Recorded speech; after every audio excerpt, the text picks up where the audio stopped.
Hello and welcome. My name is Lisa Rutledge. I'm a registered dietitian nutritionist, and today we're talking about the updates in the Heart Healthy Nutrition Recommendations. This presentation was originally given to the Comprehensive Health Improvement Program in February 2017 in a program we call Taste of CHIP. So one of the reasons we wanted to talk about the updates in the Heart Healthy recommendations for nutrition is because a lot of changes have come about after doing a little bit of research, using the research from the 1950s. Right up till now, a lot of changes have been found that kind of improve not only our knowledge of heart health, but how food interacts with our body. And a lot of these new recommendations have to do with reducing our fears of certain nutrients. So I always find that very fascinating. So some of the things that we're going to talk about today is why we should be no longer worried about cholesterol in the foods that we eat. And that's because a lot of the research shows that when we eat less cholesterol, it actually does not really affect the cholesterol in our blood.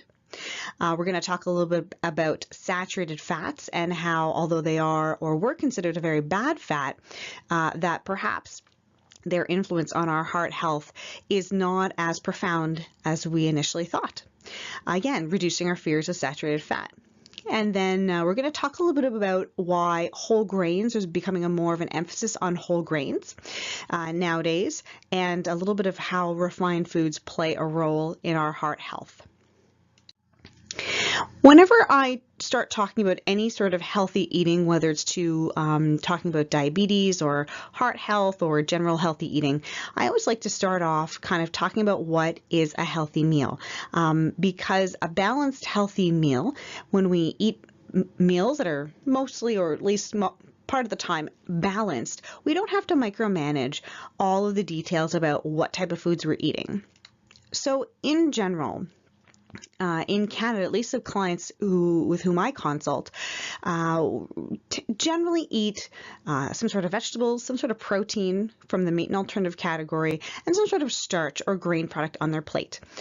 However, when our plate is mainly filled with grain products and meat and alternatives, so carbs and protein, they provide a lot of great energy for our body. They're very satiating, but we tend to lack on some of the goodness that vegetables can bring to our meals. And when we balance out our meals a bit more, for instance, when our plate looks a little more like equal amount of space is given for vegetables, meat and alternatives, and grain products, we tend to get enough fiber to help reduce our cholesterol, or at least manage our cholesterol. We tend to get a lot more antioxidants from those vegetables. And we still have that trifecta, those three important components of the meal. In the past, you may know or you may have seen examples of plates where half the plate is vegetables, a quarter is dedicated to grains, and a quarter is dedicated to meat and alternatives. And that's fine. If that works for you, that's great. I find that for my clients who are not used to eating a lot of vegetables, for the people with whom I speak, it's a struggle to have enough vegetables or to feel satiated and full and satisfied with lots of vegetables in a meal. I find that this is a better compromise. And being too strict on what exactly a balanced meal is for everybody, I find really alienates a lot of my clients. So an easy, fast way to remember is to have these three components together in a meal. Of course, not every single meal has to be balanced, but if the question is what makes a healthy balanced meal, well, a little bit of everything. Fiber from our vegetables, maybe fiber from our grain products as well. If our grain products are whole grain, they're going to be give a little bit more antioxidants and vitamins and minerals, and meat and alternatives for the protein. That's what would generally make a balanced meal. And the more meals we have that are relatively balanced, the less we have to micromanage each of our choices. If we go over very briefly kind of what I mean by grain products, meat and alternatives, and vegetables, and we kind of break them down into the nutrients they provide. So I did mention before that grain products provide our body with carbohydrates. When I mention grain products, I mean things like rice, couscous, bread, barley, pasta, some starchy vegetables like potatoes and corn, cereal, whether it be hot or cold, any sort of bun, English muffin, tortilla, as well as quinoa. So those would be some examples of grain products on the plate. When I speak about meat and alternatives, that's obviously anything that comes from an animal that's meat-like. So it could be red meat, it could be veal, it could be pork, chicken, fish, of course, and of course the more, I guess, vegetarian options or the alternatives to meat, things like eggs, nuts, edamame, tofu, and beans, or another word for those is lentils and pulses, so things like chickpeas and lentils. And vegetables make up a big part of the fiber at our meal. And of course, when I say vegetables, not ideally, I guess the general emphasis is on non-starchy vegetables at a meal, because if they were starchy, they'd be more in the carbohydrate or the grain product section of our plate. Those vegetables that are high in starch are not bad. Just they provide us different things in our body. So if we're talking about non-starchy vegetables, other than potatoes, green peas, and corn, it's basically any and all vegetables you can think of: broccoli, cauliflower, carrots, lettuce, asparagus, zucchini, whatever is in season, whatever you enjoy, basically prepared any way you enjoy it. So if we start talking about heart health, I think the best place where a lot of the recommendations, the newer recommendations kind of hit home, is with the protein, I guess, component of our meal, or the meat and alternatives. So in general, what we used to say and what we continue to say regarding healthy proteins is that if we eat a little bit of everything each week, we're generally going to have a good amount of the good stuff and not too much of anything we want to avoid. Or, I don't like using the word bad, but any of the nutrients that are less healthy. So I like to kind of think of meals in the week as seven suppers and 7 lunches. Breakfast tends to be the same for a lot of people. So if I'm thinking, what type of protein do I want to eat in this week? I'm generally going to think about what protein is going to be present at lunch and at supper. So if we combine the 7 lunches and the 7 suppers over the week, we're going to have about 14 meals. Now, one way to think about variety and moderation and balance with these 14 meals is that if 3 of these meals were red meat based, if 3 of these meals had protein that came from chicken, if 3 of these meals had protein coming from eggs, if 3 of these meals included fish, then already we're up to maybe 12 meals out of the 14.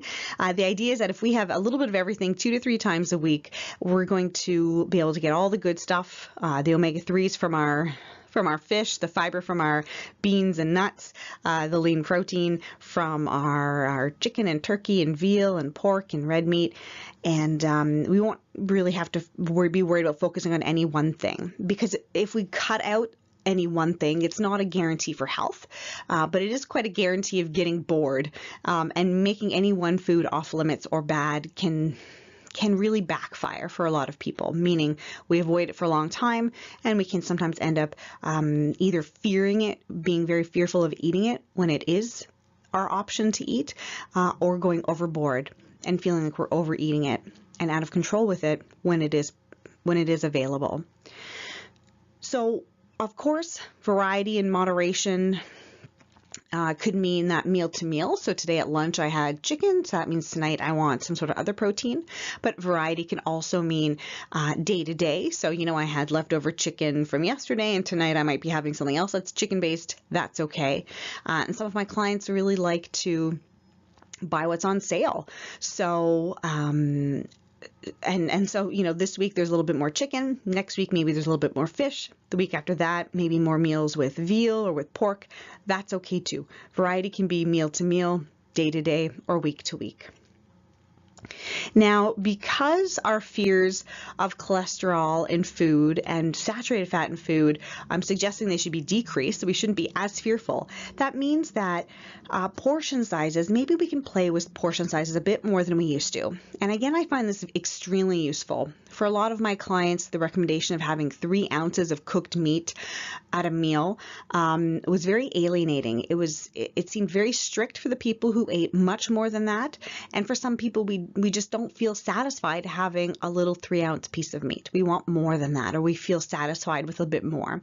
So that's why I put here a portion size of 3 to 6 ounces. It really depends on your hunger. It depends on what you like. And again, this is a mere suggestion, a guideline. This is not an absolute must.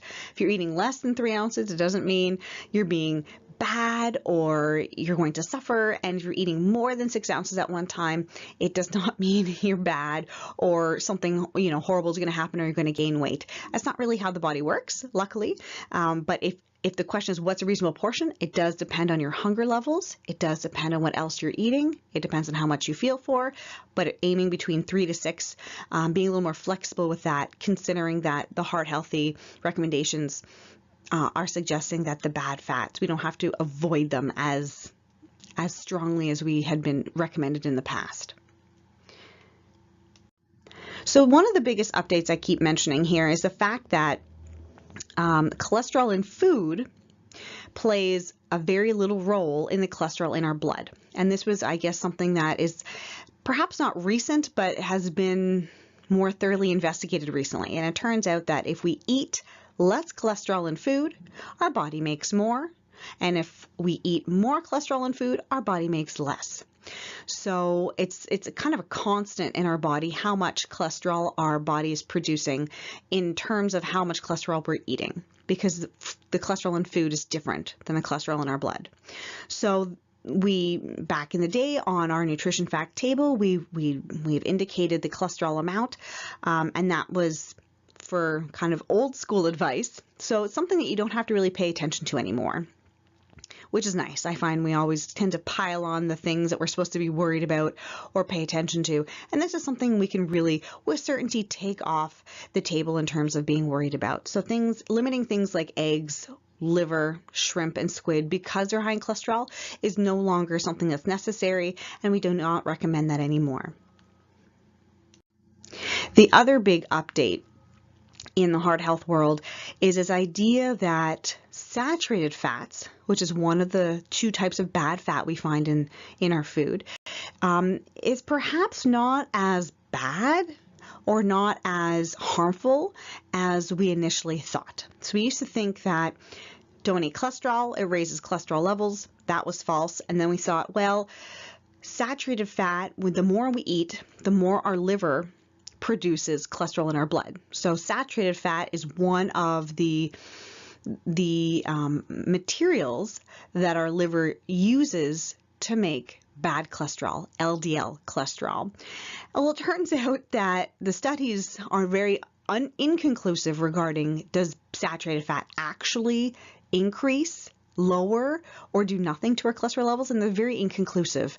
A lot of studies show that it does nothing. A lot of studies show that it lowers our cholesterol levels, and some studies show that eating a lot of saturated fat increases our cholesterol levels. So it's a little confusing at this moment, but keep in mind the studies are inconclusive. So again, to my point I made earlier of, eating tiny quantities of meat only to eat more of other things that may have a greater impact on our cholesterol levels might be something that has tripped us up, that has not really contributed to lowering cholesterol levels in the last couple decades.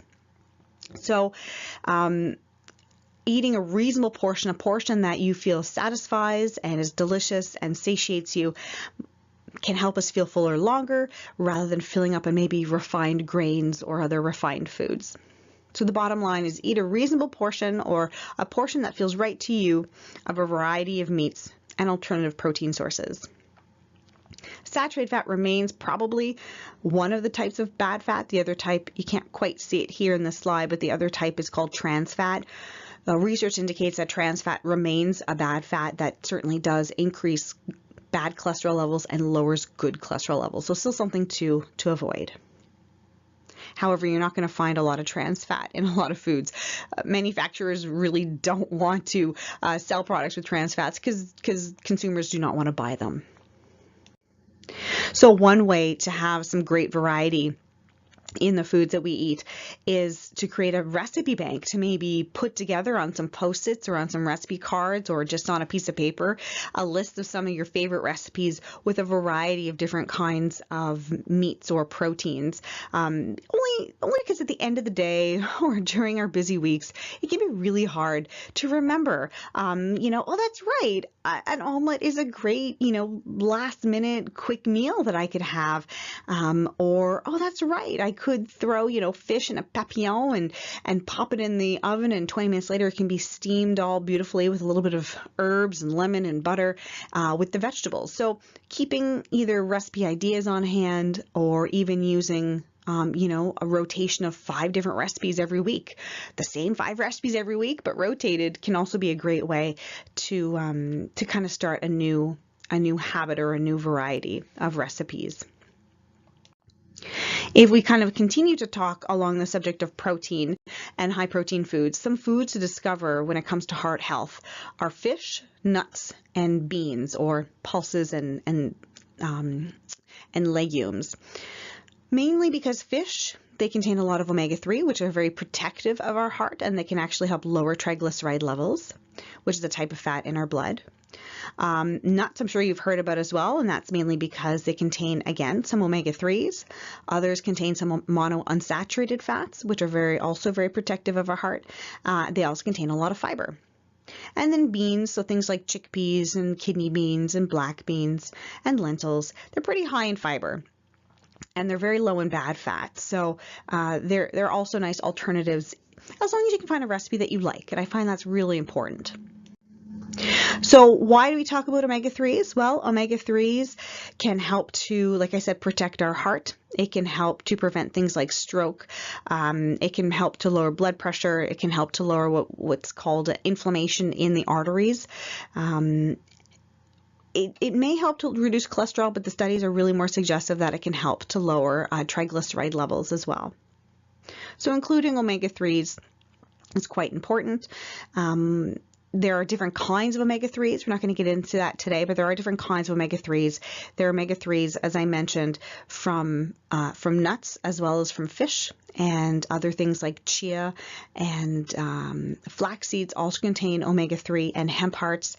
Any sort of omega-3 that is not from a fish source is generally a type of omega-3 we call ALA omega-3. It's very good, but the omega-3s we find in fish or marine life are much more potent, are much more powerful. So if you do like to eat fish, and more specifically fatty fish, things like tuna, mackerel, salmon, trout, Arctic char, those are the ones that are going to have the most omega-3, and they're quite protective.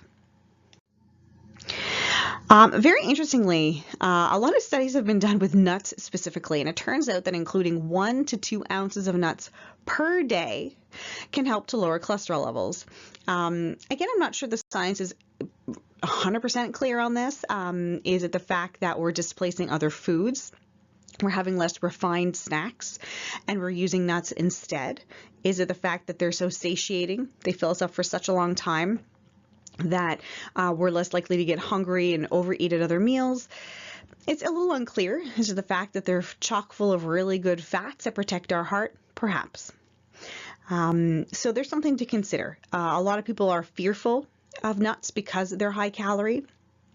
However, a lot of studies have shown that weight and weight loss does very little to improve our heart health. And in fact, people in the overweight category, if we were to talk about BMI, which I'm hesitant to because it's not very indicative of health, but people with a BMI between 25 and 30, which we in the past have labeled as overweight, can actually be better protected after suffering a cardiac event or from something like a heart attack or stroke. So it's very unclear how weight plays a role. And if you're worried about eating nuts because you're trying to lower your weight, you may not actually be doing yourself any favors. So something to consider. And of course, beans or legumes or pulses, they're rich in a type of fiber that helps to lower our cholesterol. They're rich in what we call antioxidants, which helps to protect our arteries. They can be very satiating because they're both full of fiber and full of protein. And something to explore, something called meatless Mondays. So the idea of having maybe one meal in the week. If you're not a bean eater, and focusing on one meal, maybe one supper meal in the week that has no meat, that may have an alternative source of protein, is something to consider. And if there's lots of websites out there, if you just Google meatless Mondays, that's something you can find. If you're looking for some vegetarian recipes, I certainly have some on my website, which is www.lisarutledge.ca. One thing that comes up with beans a lot is the fact that they can, people can have a hard time digesting them. There's some side effects of eating beans, such as bloating and gas. So what I would suggest is if it's the first time you're introducing them to your family, you're not from a culture that eats a lot of beans, you could certainly try mixing beans, so lentils or chickpeas, with the meat. And I think the best example is probably a shepherd's pie. So, you could replace the meat completely with a black bean or a lentil, or you could also do half meat, half beans. Keep in mind that smaller beans are easier to digest. So if we take the lentils are very small compared to kidney beans or chickpeas. And if you have a hard time digesting beans, you have a lot of gas or bloating afterwards, you might want to start with a smaller bean. You might also want to consider including, a maximum about 1/3 of a cup at a time if this is the first time you're eating beans. And if you eat them a few times a week, you can really work up to a larger amount. Your gut, your intestines will get used to having beans. And lastly, avoiding to eat anything sweet at a meal in which you eat beans can be very helpful in reducing bloating and gas. It's not that it's a bad combination. And if you have no trouble digesting beans, then by all means ignore this recommendation. But if you are having a hard time, you're struggling with eating beans because of the side effects, avoid anything sweet, whether it be a fruit or a fruit-based yogurt or any other kind of sweet dessert that may make the fermentation and the production of gas much worse. On this slide here, I have an example here of edamame in their pods or in the shell, and that's something you can buy in the shell or already shelled. If you've ever eaten anything with sushi, you'll see that often that will be on as an appetizer at a sushi bar. You could buy them non-shelled and steam them yourself at home and add a little salt and eat them. You can buy them out of the shell and throw them into casseroles or into sauces. I'm thinking spaghetti sauce.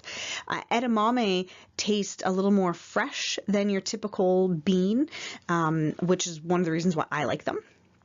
Of course, you can also eat things like edamame, chickpeas, and lentils roasted, so dry roasted. You could buy them dry roasted. You could dry roast them yourself and kind of munch on them like you would nuts. So if we kind of continue going through our food guide here, and we spoke about the meat and alternatives, if we talk briefly about fruits and vegetables and how they can reduce, our risk for heart disease or reduce cholesterol levels, the greatest reasons why is because they're chock full of fiber and antioxidants. Of course, certain vitamins and minerals that help to lower blood pressure. They're low in calories, which, again, given that weight does not play a large role in heart health, or not as high as a role as we thought it did, I don't think that's really important. And the reason I put down here the idea of that we need about 4 half cups of cooked vegetables a day is just to really prove that you're probably eating more vegetables than you think. It's not, for some people, it seems very unattainable to eat a recommended portion of fruits and vegetables a day. However, when we break it down to what the actual recommendation is, and that's 4 half cups a day, some people find that a little more, it's more positive, and if we think we can do it, we're more likely to actually do it. Of course, this is not something that's an absolute must every single day. It's great to get adequate fruits and vegetables, but it's normal too that there's some days we eat more and some days we eat less. And one little point I'd like to make is that all vegetables are healthy, whether they're starchy, whether they have color, whether they're void of color. They all have antioxidants, and some of the antioxidants make them red or purple or blue, and some antioxidants make them white or translucent. So they're all healthy. Focus on the vegetables you like. If you have a hard time including them on a regular basis, figuring out what exactly is the problem is so important. Because if the problem is that they're not in the house, then you can't just go and say one day I want to eat them without having them in the house. If the problem is that they're in the house, we forget, or they're in the house but they've rotted, they've gone off, or they're in the house but you really, really don't like what you purchased, then the problem is not to buy them. The problem is to focus on the vegetables you like and maybe having a little post-it on your fridge reminding you, oh, don't forget, these need to be eaten today. There's a great website that's actually run by a Montreal dietitian called SOS Cuisine. It is a bilingual website. And this is just a little screen capture I made of what are the fruits and vegetables that are in season right now in January, February of Quebec and Canada. And as we all know, there's not many right now. But I kind of like to point out that eating in season, although it can be difficult because our stores don't always carry foods that are in season, we do ship them in from elsewhere. That sometimes they tend to taste better when they're in season and when they're more fresh. So this is one website that not only has tons of recipes, they have a way to really search all the recipes. They have very budget-friendly recipes, and they do have a paid part of their site, but they have a lot of free stuff as well. So it tends to be, sorry, not January, February, but February, March. What tends to be in season now is the root vegetables with things like carrots and celery root, parsnip and potatoes and rutabaga, cabbage, and very few fruit, of course. However, like I said, when we go to our grocery stores, we find almost anything we want. We're pretty lucky in that sense. No fruits or vegetables are off limits or too sweet or too high calorie to enjoy. Generally, the more fruits and vegetables we eat, the healthier our heart is, the more we are protected. So avoiding any one fruit or vegetable for whatever reason, for calories, for sugar, for starch, there's no science telling us that we have to cut them out. So if we talk about carbs and grain products, so the grain products are not only the foods that contain carbs, but often we call carbohydrates or carb foods grain products. So the greatest emphasis that we've been talking about for a while, but again, I like to bring up is this idea that whole grains will be much more protective of our heart than whole wheat products or more refined or white products. That's because they're higher in fiber, higher in antioxidants, and certain vitamins as well. However, there is a time and a place for refined grains. We can easily include them. If half of our grains were whole grains and half were more refined, boy, we'd be sitting a lot more pretty. So it's not about avoiding white products like the plague or cutting them out or feeling guilty when we eat them. It's about really trying to find interesting, fun recipes that taste great, that are easy to make, and that maybe have a wider variety of options instead of just the same old rice, potatoes, and pasta. But there's nothing wrong with rice, potatoes, and pasta. Carbohydrates in general, whether they are whole grain, whole wheat, or white, or more refined, they give our body energy. They're very necessary for life. And if you like eating them and you enjoy eating them and they make up a good part of your meal, good part of your eating in the day, then that's a great thing. In general, if we're going to talk portions, which again, it really depends on how hungry you are and how much you like to eat. In general, as humans, we need about a minimum of 6 portions of grain products a day. And what is one portion? It's generally about a half a cup of cooked. So half a cup of cooked rice, half a cup of cooked pasta, half a cup of cooked barley, 1 slice of bread, half a bagel. Those are all 1 portions. So if we were to, let's take an example of a day real quick.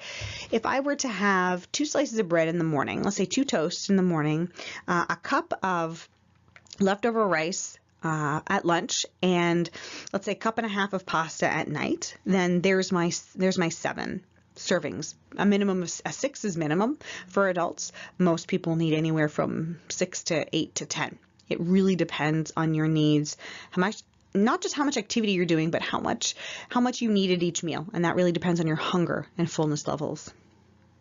So we often need more. In my experience, we need more than my clients think they do. And of course, if we're carbohydrates, anything that's starchy tends to be really ready to eat, easily accessible. You can grab it and eat it right away. So maybe you might be someone who has a lot of snacks that are carb-based and not a lot of snacks that are fruit or dairy-based, which can be fine. But the idea is not that carbs are bad, but that variety is good, and always reaching for the same kind of snack may be less protective than having a greater variety. So one of the big updates in the heart health world is that perhaps whole grains play a greater role in heart health than we thought. And maybe if we reduced our fears about saturated fat and allowed people to eat a portion of meat with saturated fat that was more satiating, that maybe if we put our efforts more towards whole grains, maybe that balance would be more protective. So don't worry so much about having a teeny tiny bit of meat, and maybe put that effort more towards experimenting with whole grains more often. Now, there's no specific new advice when it comes to glycemic index and eating low glycemic index foods. There's nothing new or updating about that, but often when I think of products that are less refined, I think of perhaps low or lower glycemic index foods. So foods from the low and the medium glycemic index food list.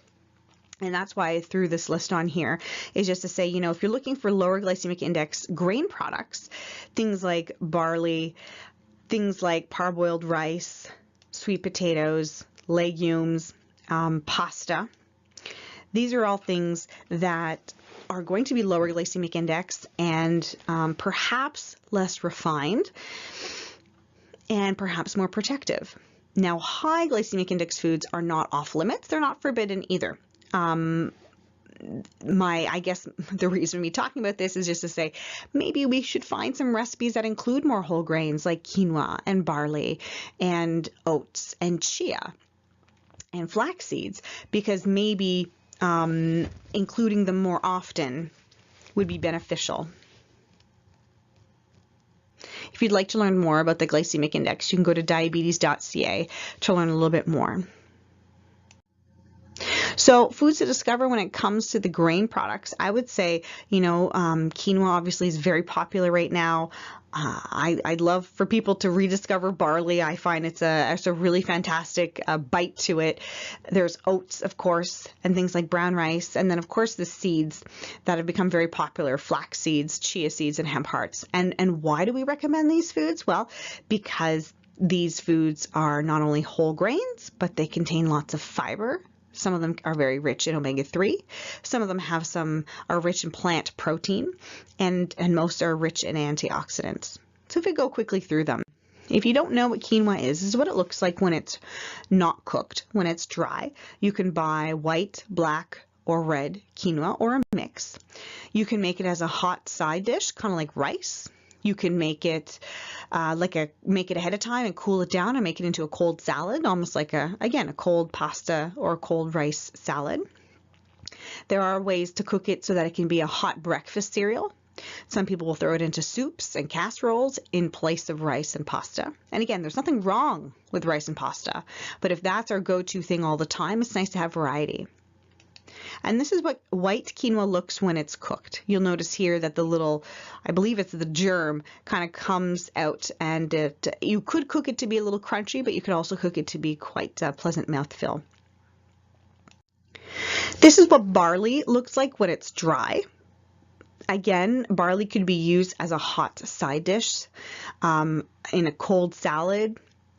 I have a great recipe for barley risotto, and it's actually much easier to make than with arborio rice. It's creamy.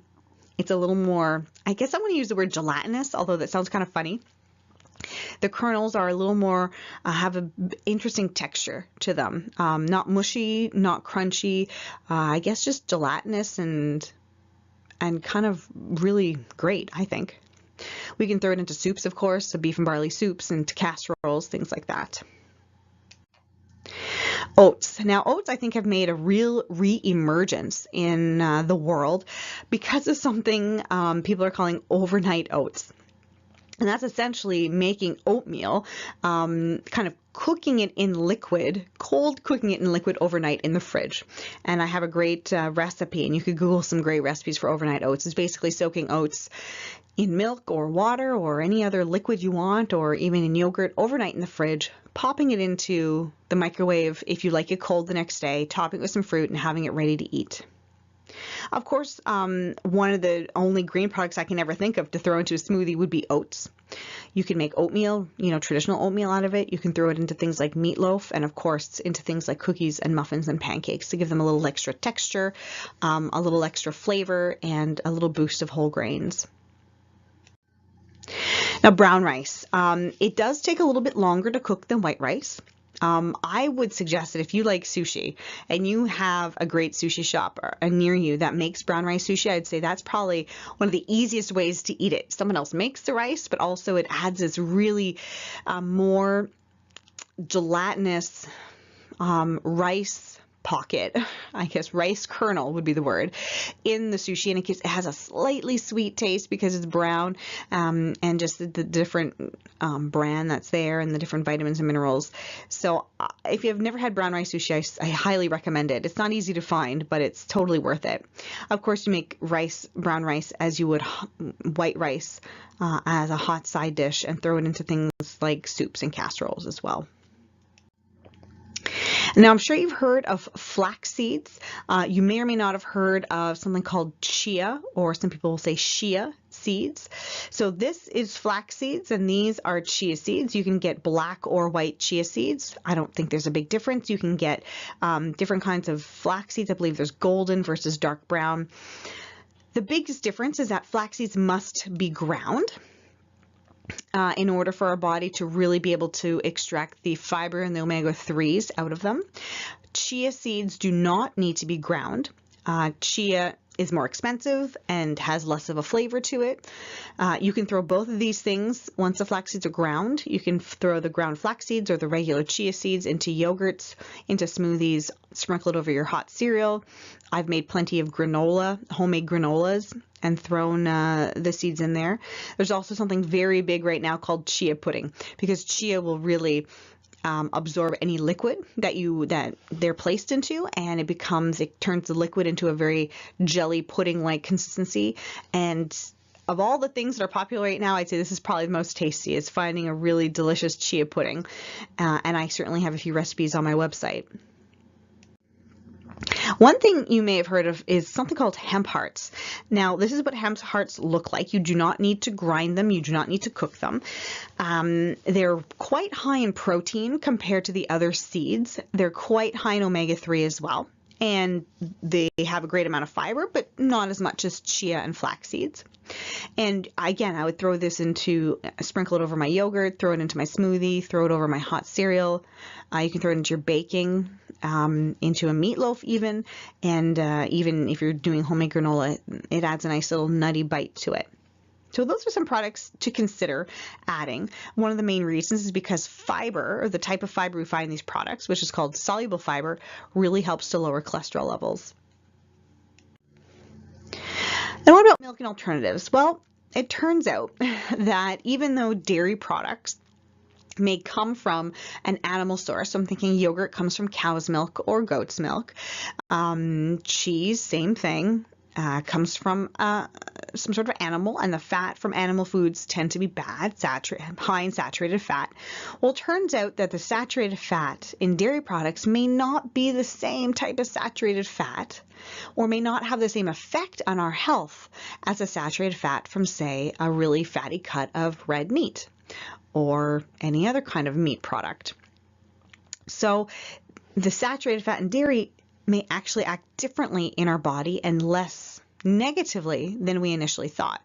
Years ago, when the idea was eat low cholesterol and low saturated fat, was to cut out all high fat dairy and focus on 0% yogurt, 0% milk, very, very low fat cheese. And nowadays, we wonder if that's truly necessary, because we're not worried about cholesterol anymore. And maybe this saturated fat thing we shouldn't have to be so scared about, or we don't want to be so vigilant about. So, and one of the reasons is maybe higher fat dairy products are much more satiating. We feel fuller longer when we have a yogurt with a little bit of fat. Maybe they have a better mouthfeel. Maybe they're more satisfying. They actually taste better. So something to consider. I would recommend you experiment. But what I would call a low-fat yogurt would be a 0%, but I would say a regular yogurt would be anywhere from 0 to 4. So if you're looking for a range that is more, I guess, a normal everyday product, I would say if you drink cow's milk, anywhere from 0 to 2% is absolutely fine. If we're talking about yogurt, anywhere from 0 to 4% is absolutely regular, fine, is good for the everyday. And cheese is a little more difficult because cheese will never be that low fat. There are products out there that exist that are very, very, very low fat cheeses. But as a cheese lover myself, I find them very not satisfying, extremely disappointing. They do not melt. They're not actual cheese just because their content of fat is so low. So if you like those type of things, great. If you've tried them and you don't like them, that's okay. For people who love to eat cheese every day, I would say read the label and see what's out there between 15 and 20%. Now, that's not to say that yogurts and milk and cheese that are higher than what I've been recommending are bad. Absolutely not. There are certainly some, well, I know there's amazing yogurt out there at about 9%, and I know that those amazing old cheddars at 45% milk fat are delicious, and there's no doubt about that. And they don't have to be off limits. I think it really depends on how much you're eating of them, not only the quantity, but how often you're eating of them. And I really think that eating them mindfully, so savoring them, tasting them in the moment, enjoying them when you do eat them, can really help us eat them in a calm manner and really savor them and really help satisfy our brain rather than rushing through them and looking for the next thing to satisfy us. So higher fat dairy is certainly not something to be avoided strictly. And if you're eating dairy every single day, just being aware of what type of products you're buying. Are they delicious? Are you enjoying them? Are you letting them rot in your fridge? Or are you eating them? Because there's no sense in buying foods that we don't like and having them go bad in our fridge. It's much better to drink a 2% milk that you're actually going to drink after you've purchased than buying a 0% milk that you don't really touch all week and you have to throw out. If you're someone who's opting for a milk product or an alternative to milk, such as soy milk. Now I've said here soy milk, almond milk, coconut milk, cashew milk, and rice milk. However, technically they're not milks. For milk to be called milk, it has to come from an animal. So the technical word is soy beverage or almond beverage, but I wanted to be quite clear in what I meant here. So if you are opting for an alternative to milk, soy milk, almond milk, etc., you're going to want to make sure that these products are enriched with calcium and vitamin D. And that's because vitamin D is needed to help us absorb the calcium that we're eating. And the point of having an alternative dairy product is the fact that it has calcium. So if these products are not enriched with calcium, then they're not a great alternative. They might be a great beverage to enjoy when you're thirsty or in a great smoothie. They might give a great flavor to a cocktail or a special punch or drink, but they're not going to be a good alternative to milk. To cow's milk or dairy or cow's milk or goat's milk, because they're not going to be enriched with calcium. So you want to really make sure, read the label, read the nutrition fact table to make sure that they're enriched with calcium and ideally vitamin D3. And that's because vitamin D3 is the type of vitamin D that we know really is very efficient at helping our bones be strong and absorb the calcium. You might also want to take a glance at the protein levels of some of these milks, because you may find that you're getting hungrier a lot faster with some of these milks because, in fact, despite them being made with nuts, they're actually quite low in protein. So for young children and for people who are trying to eat more calories and maybe try to get enough protein, if you're someone who happens to not get enough protein, some of these milks are not going to be a great source of protein for you. So if we just take a quick look at the labels. So this is a typical label that we sell in Quebec. You'll notice here that it has 30% of our calcium needs per 1 cup. And it also has a good 45% of our vitamin D. If you look at the ingredients, you'll notice here that it's been enriched with vitamin D3. It has not been enriched with calcium because milk naturally comes with calcium. But the D3 is what we enrich our cow's milk with in Canada because it's been known to really help absorb that calcium. When we look, I did a quick Google search on the different types of soy milk that we can find here in Quebec, and I've been finding that all of them were enriched with vitamin D2. They're all had about the same percentage of vitamin D, so about 45%. So I don't know what to say about that, to be honest. If you can't find a soy milk or an almond beverage or a rice milk that's enriched with vitamin D3, I guess D2 is better than nothing. I honestly thought that they enriched with vitamin D3 with some soy milks, but perhaps not. And certainly you're going to want to look at the calcium levels here, at least being 30% per cup. And they all seem to be, these particular examples all seem to be that. If we move on to things like almond milk and cashew milk, you'll notice right away that the protein levels are quite low. So with cow's milk and soy milk, we're talking about 8 grams of protein per cup, sometimes 6, and this is really falling down to 1. So these are not great alternatives to milk because already they have the D2 and they have the low protein, so they're not going to be as filling. They're not going to give us as many essential nutrients that we need, but they're not an awful, obviously nothing is off the table. There's no bad foods out there. You might want to consider having other foods that are really rich in calcium if this is going to be your source of I guess your alternative to milk products. And then the last I found, there's coconut milk now and rice milk. And again, the protein level is very, very low. And the vitamin D2 is what they're using to enrich it. A few things that I didn't talk about today, just for time's sake, is a few other nutrients we want to eat more of, we want to get more of, in order to lower cholesterol levels, if that is in fact something you want to do. There's something called plant sterols out there. Plant sterols is a nutrient that exists in nature, but in very, very, very small quantities. And a lot of research actually at McGill University and around the world in the last 15 years has shown that if we're able to eat 1 to 2 grams of plant sterols a day, we can actually lower our bad cholesterol by 5 to 8%.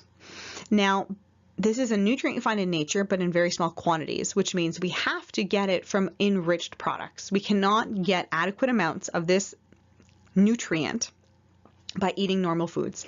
So if you're thinking, I already eat enough, I already eat a lot of fiber, I eat a lot of antioxidants, I eat a lot of whole grains, and I watch how much bad fat I have, maybe the next step would be to consider products that have been enriched with plant sterols. They are being more and more difficult to find, I have to say. Back in 2007, when Health Canada allowed companies to enrich with plant sterols, there are far more products out there than there are now. Nowadays, you can find plant sterol enriched margarine. I know Becel makes a type of plant sterol enriched margarine, as well as President's Choice.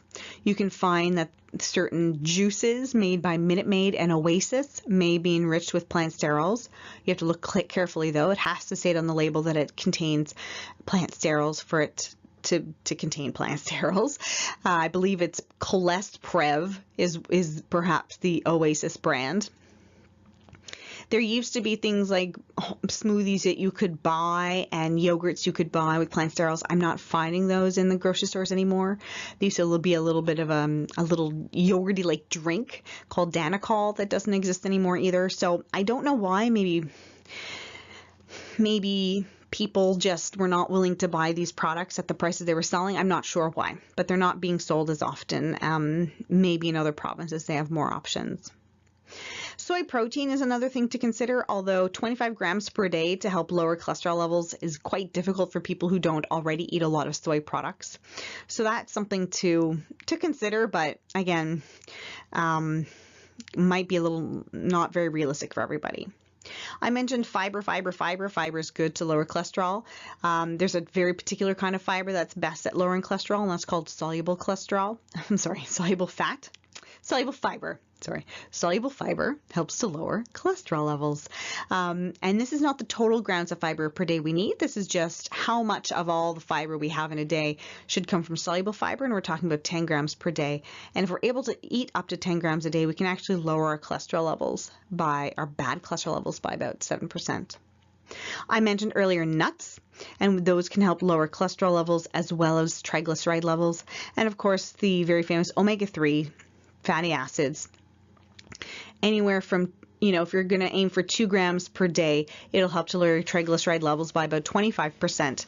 If you're to have a higher dose than 2 and you want it to go up to 4 grams a day, you certainly should talk to your doctor about that, and even check with your pharmacist to make sure that those dosages go well with the medications that you're taking now. You could add up, if you did every one of these things, add up the effects of all these nutrients on your cholesterol and triglycerides and actually lower them. So it does have an additive effect when you put them together. However, of course, they may not all be necessary or fit with your lifestyle, and that's okay. I did want to touch briefly on sodium, because a lot of people who talk about sodium and salt and heart health, they have a lot of questions about that. So one thing I want you to keep in mind is that 75% of the sodium we eat comes from ready-to-eat foods. So foods we have not prepared ourselves.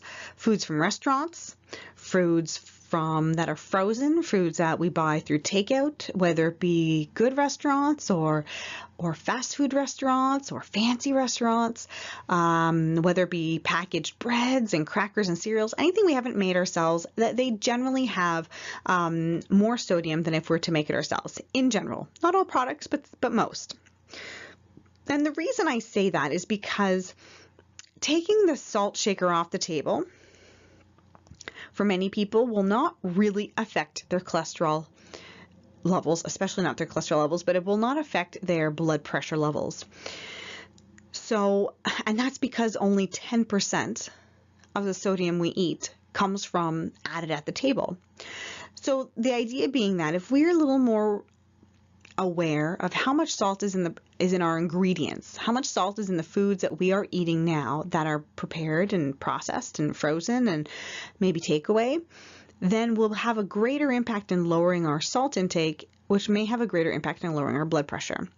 So instead of taking the salt shaker off the table, you might want to consider using low salt ingredients to begin with, and then maybe even adding a pinch of salt at the table to make the delicious, healthy food taste even better. Because there's nothing worse than making a meal that's too low in salt and too tasteless, and then we end up not eating it at all. So all that time and energy and money is wasted on food that we're not going to eat, instead of just having a little pinch of salt on it to make it more palatable and we actually do eat it, because healthy food only works if we eat it and enjoy it.